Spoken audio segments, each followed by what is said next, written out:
Well done, that man. He delivers yet again. Well, come on, let's just take a look at the goal because it was brilliant, wasn't it? Well, what one do you want? Which one would you like to share with us? You're in charge. I mean, this is the first goal, and obviously you're 1-0 down, and it's getting frantic at this point. But what I love here is, as soon as the ball comes out here, I'll stop it for you, and you see him stop it there. The three players are in these positions where you think, right, how are they going to get into goal here? But it's the intelligence, the education. I'll watch it here. This is what I love here. As soon as Bruno plays that ball here, he doesn't play it and stand. I'm going to get in here. I see an area to get into. Not only that, that's to just move people. Again, Cristiano plays the ball. Watch his run immediately. He knows before anything, he's seen Bruno go, there's going to be a space to run into. He plays it, immediately he gets in there. Bruno's in there, and watch the way this opens up. And I love this ball, the pace, the way he quickens it up. There he is, Ronaldo's in. Beautiful. Let me just slow it down even more. This first touch here, that touch, look at the distance between them two there, between the two players. If that touch isn't perfect, that defender slides and takes the ball straight away. But it's a perfect touch. At that pace, it's frightening. And then the composure, it's a brilliant finish. I mean, Scholes, you mentioned in when we was doing it in the game, and we saw it. And he mentioned this element here, and it's really, you see it here. That first touch there from Bruno, I'll let it run on a bit slower. He takes it, beautiful. Just before he touches it, look at the amount of space with just what he's done there with that touch. He shifted the keeper. Look at the space now in the goal. Just that touch, that subtle little difference. Scholes said it himself. Is he considering that, though? Is he considering what he's doing to the goalkeeper with that touch? Well, Scholes saying there, he probably takes a touch and shoots himself, but I think it's in his mind before he even gets there that he's going to play Cristiano. He is clearly thinking about Cristiano there, and without knowing it, he's taking the keeper over to that side. And that bit of brilliant play from Fernandes, it is brilliant, it's sensational, it's great vision, because I think I would have shot, but just to stop the ball there, he's moved the keeper over, and it creates that massive gap, as Rio said, to the right-hand side of the keeper. First touch, goal. And that's the chemistry as well between the two players, Fernandes and Ronaldo, you know, that without even being able to see each other, it was just there, that movement. Great goal. It's beautiful. That's when you get great players on the same wavelength. And that was desperate times. They were trying to get back into the game. And sometimes it gets a bit frantic and things don't come off. But it's the composure, man. It's beautiful to see. I mean, that's not what we're looking for there, is it? Is it the 2-1 we're looking for? Tell you what, let's have a look at the 2-2 goal first of all. Let's have a look at the late equaliser. I think we can't see enough Ronaldo at the moment. It was a brilliant late goal, Paul. Yeah, it was a fantastic goal, wasn't it? And this is what he's been doing for, 10, 15 years now.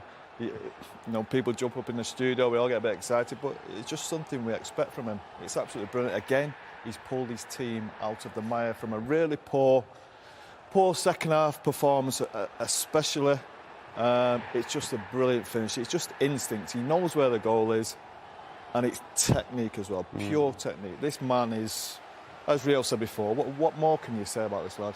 And he's got a big smile on her face. Well, what I love about this goal is before he's actually shot that volley, he's trying to shoot. There was a hunger for him to shoot in the first place. And then that is almost giving him that instinct to bring in that technique in the volley. It's a similar technique to the goal against Spurs, but it's just ridiculous at this point, you know, just the instinct that he has to execute the volley and, again, as Paul said, save his team. I think the touchscreen wasn't playing ball because it wanted us to see Ronaldo in all his brilliance. But the point you were trying to make was that they needed that brilliance because this is what was happening at the back for United. Yeah, and we saw it. United were in disarray at the back multiple times, this Atalanta team, who are, listen, we have to remember, who are very good going forward. They score goals. But they made it easy to play against, I think. And if you look at this, if I'll just take it back slightly there for you and show you Eric Bailly. You had a good game, by the way. But when you watch it here, and you see his markings about who was a threat all day. As a centre-half, you cannot allow the striker there to get in behind you there. Bailly's in a good position, he's controlling it. When this man here has got time on the ball, you can't be standing up and standing still. He does that in this clip here. But the bigger concern for me is Harry Maguire, this player here. As a centre-half in a back three especially, he's got to get himself across the pitch here. Get across so you can cover this run if the worst case scenario happens. Man on the ball's got time. You've got to get across and help and cover. He doesn't do that. And the last thing, this is what's great about gadgets. When you look at things like this, the distance from here to around here where he scores is 31 yards for Zapata. Let's have a look how far it is for Maguire to get to the same place. Yeah. 18, maybe 20 yards, if I'm being perfect. He should be the first man there. Obviously, pace isn't one. He's not blessed with great pace, but if you're in the right positions, you've seen so many players who haven't been blessed with pace. They position themselves rightly, they snuff out things like this. Maguire is almost still playing in a back three there, Rio. Yeah. As if he's got Varane in there, but he isn't. He's nowhere near. And the thing about this goal, the biggest thing, is Bayer gets done by the movement. And it's not, you normally say he's ball watching, but he isn't. He's actually looking at the man and just leaves him. Doesn't go crazy. Like you see it there. Play it back again there. Because this is a good angle as well. When you're looking at it and you think to yourself, you should never be getting behind him there. And before that, when you look at it, that ball's a straight ball. Again, like I said to you, when there's no pressure on the ball, please, this is the area you've got to protect. You've got to protect this area. That's the last place you want to let him go. Because there's been so much criticism of Ole. Is this poor coaching or is this poor individual decision-making on the pitch? You have to remember, Rio, this lad hasn't played any games. Yeah. He's probably played 2 games this season, international games. Not played 1 game for United. OK, probably shouldn't excuse it because he should be ready. And I think he's an experienced player in there. And if he knows he's going to get done like that, I think if Rio was an experienced player, he's looking at him, he's going to get done. Just step across him. Yeah. Stop it. You stop it at source. But I always look at this as well, because I remember myself in this position. I would always say my defensive partner, this is my defensive partner. I have to be connected to him. That gap's too big. Don't care who you are. And if you're lacking pace, it's an even bigger worry. You've got to get across to be able to cover that ball and get across there. It looks like he's trying to play offside as well, Rio. Maybe that's why he sort of held his run. As soon as he looks like he's got beat, he's putting his arm up. It's a guessing game, though. You've got VAR. You can look at VAR after. He's definitely trying to step up. You can see that. But as we said before, Maguire's all over the place at the minute. As I said, I don't know if he's carrying an injury, whether it's a hangover, but he's all over the place. He doesn't get close. And what did you say, Lady? He had a 10, 11, 12-yard start on him, and he still can't get back at him. Lacking quality or lacking coaching? I think them situations, that's like you say, experienced players should know that. That's bread and butter. Right. And I don't think you can put that at the doorstep of the coach. Right. OK, well, there you go. The decision was made. The performance tonight might have been underwhelming, but 2 brilliant goals from Cristiano Ronaldo means that Manchester United have their fate in their own hands. Win the next Champions League game, they're through to the knockout stages. Here's Ole Gunnar Solskjaer with Des. Ollie, how does that feel? It must feel like another escape. It's a tight game, flows both ways. There are 2 goals, very tight. Hoping for offside, of course, for the second, or first as well, because I think he's offside. But that's, I think he interferes with David's view.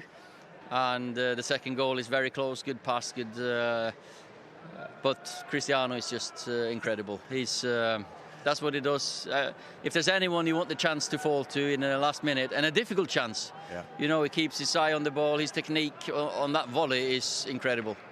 I seem to see if your facial expression when you were talking to Gasperini afterwards was essentially that. Yeah, that's football. It's no one can question the character of these players, because they just don't give up and they don't give in and they keep going. And yeah, we had to make a few changes and they worked.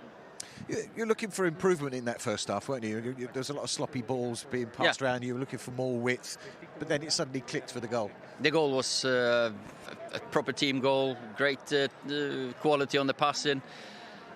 4 or 5, 6, 7 passes before that little last exchange as well. So that was the first moment that we really played the football that we should do. What was going wrong? Because we talked about that before the game. Don't give them the early goal. Keep the tempo up.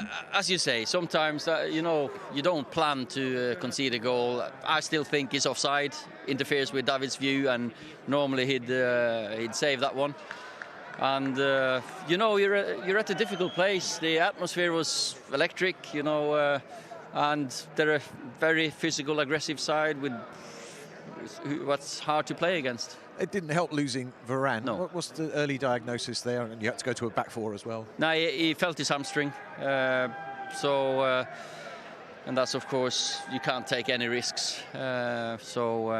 Unfortunately, Rafa has been such a calming influence when he's on the pitch for us, and then we lost him. But that's football. Are you going to talk to players about just those sloppy passes, the things that were going astray? I mean, Paul Pogba had a few difficulties in the first half. Yeah, the quality wasn't always there. Eric Bailly blocked a fantastic chance for them, and you just have to make up for, if you make a mistake, make up for your teammates' mistakes. So the character was spot on again, always. And as I said, they kept going, never.